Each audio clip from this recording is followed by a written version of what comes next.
With Ethereum's merge from proof of work to proof of stake, I thought now would be a good time to explain exactly what that means and what it means for Ethereum. Before we continue, I want to thank Love Electronics for this video suggestion. If any of you have a video topic that you want covered, just leave it in the comments below and I'll see what I can do. So what is proof of work and proof of stake? Well, essentially they are the algorithms used to validate transactions. The proof of work model, which is on the mainnet, relies on heavy computing power. Mining rigs will do two things.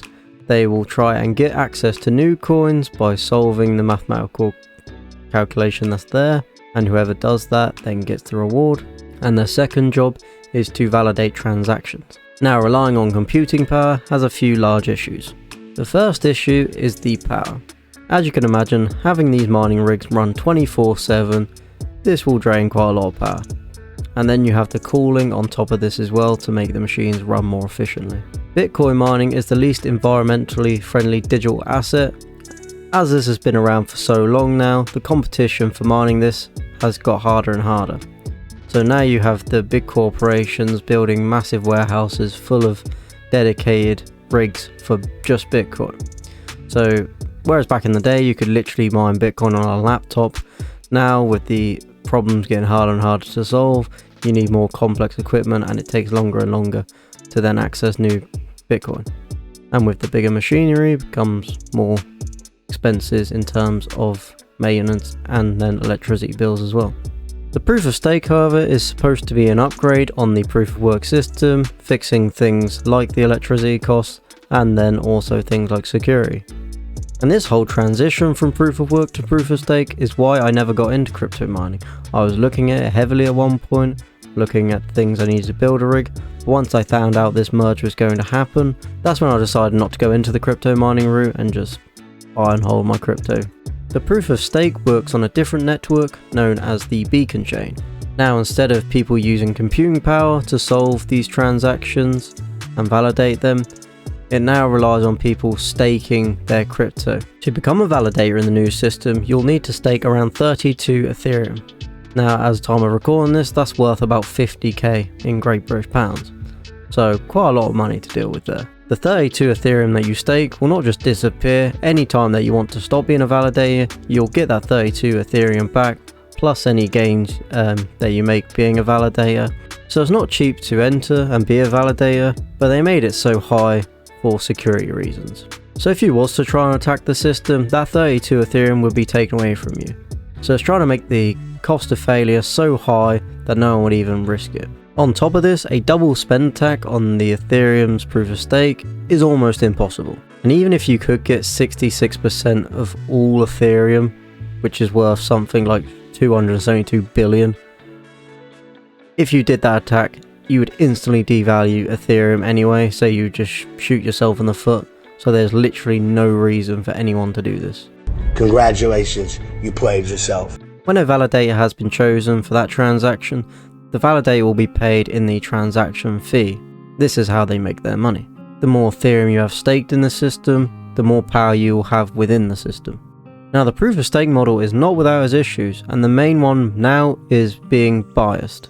The proof of stake system at the moment will favour those who have staked more Ethereum, as the system sees it as being a safer option to go with someone with more Ethereum who has more money to lose. They're probably more reliable than someone who might only have the 32. However, this obviously takes away from the decentralization, as big corporate giants obviously can invest a ton of more money and stake it on the Ethereum than smaller people could. So again, they would be able to control a bigger portion of Ethereum. But like I said, this was also a problem with the proof of work model, where you have big corporations building giant warehouses dedicated to crypto mining, and then they had the power to control it that way as well. So nothing's really changed there. However, it's not all doom and gloom. The proof of work model has implemented some things that do try and get around this bias issue, and throughout they'll keep making it better and better. So some of the things they are doing is they have the randomized blockchain selection. That is one thing they're doing. They have the coin age selection, and then they have the fisherman regulation. Now, all these are things you can search up and learn a bit more about, but the coin age selection basically does how long you have staked that Ethereum for, kind of like with your credit card. How long you've been building debt, then they'll see you as more reliable, kind of like that. Okay, so what does this actually mean for Ethereum, and what does it mean for you as an investor? Well, good news, all of this happens behind the scenes automatically, so you don't have to worry about anything. Another benefit of this merge from proof of work to proof of stake is the reduce on greenhouse gas emissions. It is calculated that you'll be able to cut it down by 99% by doing this. Pollution and electricity consumptions have been two of the biggest hurdles that crypto has had to face so far, and it's why it's come under scrutiny from several countries and corporations.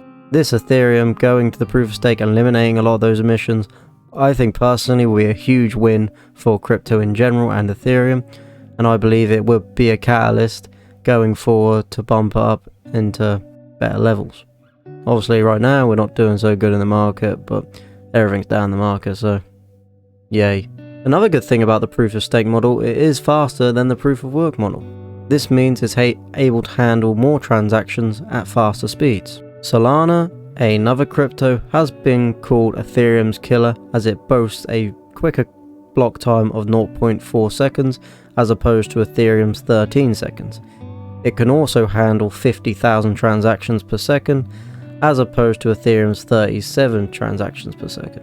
So as you can see from that data alone, Solana's been on the proof of stake concept for a while, so when Ethereum moves over to this, then they should be able to position themselves better to handle more transactions, faster speeds, and this then should reduce the gas fees as well, which will make it all better. Some people are claiming that Ethereum's merge to proof of stake would then be able to handle 100,000 transactions per second. However, this is just someone estimating, so we'll have to wait and see what the actual numbers are when it does finally happen.